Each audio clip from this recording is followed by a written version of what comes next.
નમસ્કાર, મનોમંથન ન્યૂઝમાં આપનું સ્વાગત છે। દાહોદ જિલ્લા પોલીસે ગણતરીના દિવસોમાં માસૂમ 6 વર્ષીય બાળકીનો હત્યારા આચાર્ય ગોવિંદ નટને ઝડપી પાડ્યો। સિંગવડ તાલુકાના તોયણી ગામે આવેલ પ્રાથમિક શાળામાં 6 વર્ષીય માસૂમ વિદ્યાર્થિનીની હત્યા મામલે ચોંકાવનારો ખુલાસો। માસૂમ બાળકીનો હત્યારો કાતિલ આચાર્ય। દાહોદ જિલ્લા સહિત સમગ્ર ગુજરાતમાં ચકચાર મચાવી દીધી તેવી ઘટના દાહોદના સિંગવડ તાલુકાની જોવા મળી હતી, જેમાં 3 દિવસ પહેલા સિંગવડના પીપળિયા ગામે આવેલ પ્રાથમિક શાળામાંથી ધોરણ 1માં અભ્યાસ કરતી માસૂમ 7 વર્ષીય બાળકીનો મૃતદેહ પ્રાથમિક શાળામાં સાંજના 6 વાગ્યાના આસપાસ મળી આવ્યો હતો। આ મામલે પોલીસે પોસ્ટમોર્ટમ રિપોર્ટના આધારે બાળકીનું મોત દબાવી મોતને ઘાટ ઉતારી હોવાનું સામે આવતા પોલીસે હત્યાનો ગુનો નોંધી તપાસનો ધમધમાટ આરંભ્યો હતો, જેમાં દાહોદ એલસીબી પોલીસ સહિત ટીમે જુદી જુદી ટીમો બનાવી શાળામાં તપાસ હાથ ધરી હતી, સાથે ડોગ સ્ક્વોડ દ્વારા ઝીણવટપૂર્વક તપાસ હાથ ધરવામાં આવી હતી। મૃતક બાળકીની માતા દ્વારા પોતાની પુત્રીને શાળાના આચાર્ય ગોવિંદ સાથે તેની 4 વ્હીલ ગાડીમાં શાળાએ જવા માટે તે દિવસે મોકલી હતી। આ અંગેની જાણ પોલીસને થતાં પોલીસે આચાર્યની તેમજ શાળાના શિક્ષકોની પૂછપરછ કરતા પ્રથમ તબક્કે આચાર્ય ગોવિંદે જણાવ્યું હતું કે બાળકીને હું મારી ગાડીમાં બેસાડીને શાળામાં લાવેલ હતો, પરંતુ ત્યારબાદ ગાડીમાંથી ઉતરી કઈ બાજુ ગયેલ તેની પોતાને ખબર નથી અને હું રોજિંદી કામગીરીમાં લાગી ગયેલ અને શાળા છૂટ્યા બાદ મારા ઘરે જતો રહેલ, તેમ આચાર્ય ગોવિંદે ઢોંગ કરી પોલીસને ગેરમાર્ગે દોરી હતી। પણ દાહોદ જિલ્લા પોલીસ ટીમ સતર્ક બની તે વાતને ગળે ન ઉતરતા પોલીસે તેનો મોબાઈલ ફોનનું ટેકનિકલ એનાલિસિસ કરતા, જેમાં બાળકી જે સ્થળેથી બેસાડેલ ત્યાંથી શાળામાં આવવા માટે લાગતા રોજિંદા સમય કરતાં બનાવના દિવસે વધારે સમય લાગેલ, તેમજ કોલ રેકોર્ડ માટે આચાર્યની ઊંડાણપૂર્વક કામગીરી કરતા કાતિલ આચાર્ય પોલીસની પૂછપરછમાં ભાંગી પડ્યો હતો અને આખરે તેણે કબૂલ્યું હતું। મનોમંથન ન્યૂઝ, અબ્દુલ રઝાક મંસૂરી, દેવગઢ બારિયા। મૃતદેહ મળવાનો મામલો આવ્યો હતો, તેની જે બાળકીની હત્યા કરી હોવાનો ખુલાસો જે છે સામે આવે છે। દાહોદ જિલ્લા પોલીસ વડા દ્વારા તેનો ખુલાસો કરવામાં આવ્યો છે। આપણે જિલ્લા પોલીસ વડા જોડે વાત કરીશું। સાહેબ, શું હકીકત હતી? સર, જે તોરણી પ્રાથમિક શાળાની અંદર 6 વર્ષીય બાળકીની હત્યાનો મામલો જે છે સામે આવ્યો હતો, તેની અંદર શું મોટો ખુલાસો? આ હત્યા જે છે એ બાળકીના શાળાના આચાર્ય ગોવિંદભાઈ નટ દ્વારા કરવામાં આવેલ હોવાનું અમારું ડિટેક્શન આવેલું છે। સમગ્ર બનાવની હકીકત જે બાળકીનું લાશ મળી અને પોસ્ટમોર્ટમ કરાવવાથી આપ વિદિત છો, એમાં સ્મોધરિંગના કારણે બાળકીનું મૃત્યુ થયેલું, મતલબ એનો શ્વાસ રૂંધી લીધેલો।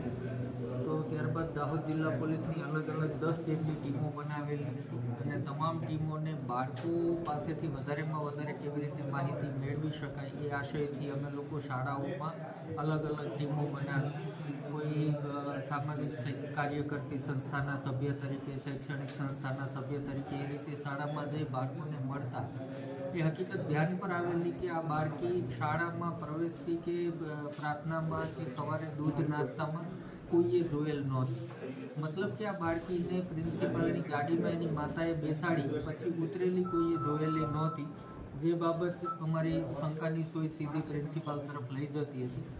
શરૂઆતમાં પ્રિન્સિપાલે પોલીસને ગેરમાર્ગે દોરવાનો પ્રયત્ન કરેલો કે મેં તો ઉતારી દીધી હતી, પછી મને ખબર નથી કોની સાથે ગઈ વગેરે, પરંતુ પ્રિન્સિપાલના ફોનનું ટેકનિકલ એનાલિસિસ કરતાં અને ખાસ કરીને ગૂગલ ટાઈમલાઈન એનાલિસિસ કરતાં એની વાત સાથે કોઈ મેચ થતું નહોતું અને જેના આધારે સમગ્ર એરિયાનું ગૂગલ એનાલિટિક્સ કરી અને ટાઈમ ફ્રેમને મેચ કરતાં અમને સાહેદો પણ પ્રાપ્ત થયા અને જેમાં સ્પષ્ટપણે એ બાબત પ્રિન્સિપાલે પણ કબૂલી કે છોકરી રસ્તામાં દુષ્કર્મનો પ્રયત્ન કરવામાં આવેલો, જેના કારણેથી છોકરીએ બૂમાબૂમ કરતાં કોઈ અવાજ ન સાંભળી શકે એના માટે એનું મોઢું દાબી દેવામાં આવેલું, જે દરમિયાન એનો શ્વાસ રૂંધાઈ જવાથી એ મરણ ગયેલ અથવા તો બેભાન થઈ ગયેલ, માટે પ્રિન્સિપાલે એની બોડીને ગાડીની પાછલી સીટમાં સુવડાવી શાળામાં જઈ ગાડી લોક કરીને મૂકી દીધેલી। સવારે 10:30ની આજુબાજુમાં સાંજે 5 વાગ્યે શાળા છૂટે ત્યારે બધા જ બાળકોને શાળામાંથી મોકલી દેવામાં આવેલા અને ત્યારબાદ પ્રિન્સિપાલ દ્વારા એની ડેડ બોડી ઉપાડી અને શાળાના જે કમ્પાઉન્ડ વોલ પાસેથી મળ્યું ત્યાં મૂકી દેવામાં આવેલ।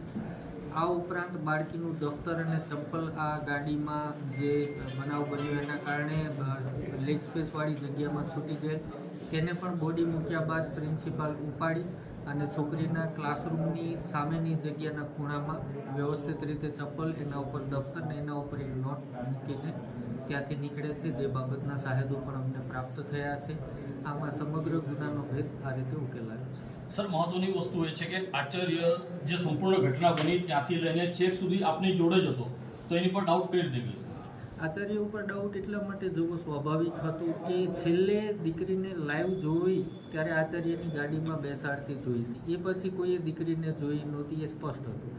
બીજું, એ પોલીસ સ્ટેટમેન્ટમાં જણાવતા હતા કે મેં 5 વાગે શાળા છોડી દીધી, પરંતુ એમની ગૂગલ ટાઈમલાઈન અલગ બોલતી હતી કે એમને 6:30 વાગ્યાની આજુબાજુમાં છોડી. સામાન્ય રીતે શાળા છૂટતી વખતે પ્રિન્સિપાલની ગાડી સૌથી છેલ્લી નીકળતી હતી, પણ તે દિવસે બીજી 2 ગાડી નીકળે પહેલાં પ્રિન્સિપાલની ગાડી ઝડપથી નીકળી ગઈ હતી. આ તમામ બાબતો શંકા પ્રેરતી બાબતો હતી. અને મુખ્ય બાબત જે શાળાના બાળકોએ અમને દિશા આપી કે કોઈ પણ બાળકે આ દીકરીને પ્રાર્થનામાં ગાડીમાંથી ઉતરતી વગેરે જોઈ નથી. શાળાનું કમ્પાઉન્ડ માત્ર 20x20નું છે અને એમાં આશરે 100 જેટલા બાળકો હોય તો કોઈએ ને કોઈએ તો જોઈ હોય, જે કોઈએ જોઈ નહોતી. એટલે એ પહેલી શંકાનો વિષય હતો.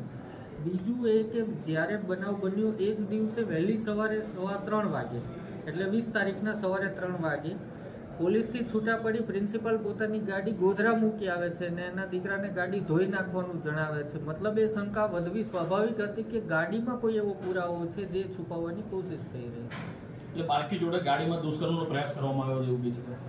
હાલમાં એ બાબતમાં તપાસ ચાલુ છે, પણ આ સમગ્ર ઘટના દુષ્કર્મના પ્રયાસ દરમિયાન થઈ હોવાનું આચાર્ય કબૂલ કરી રહ્યા છે.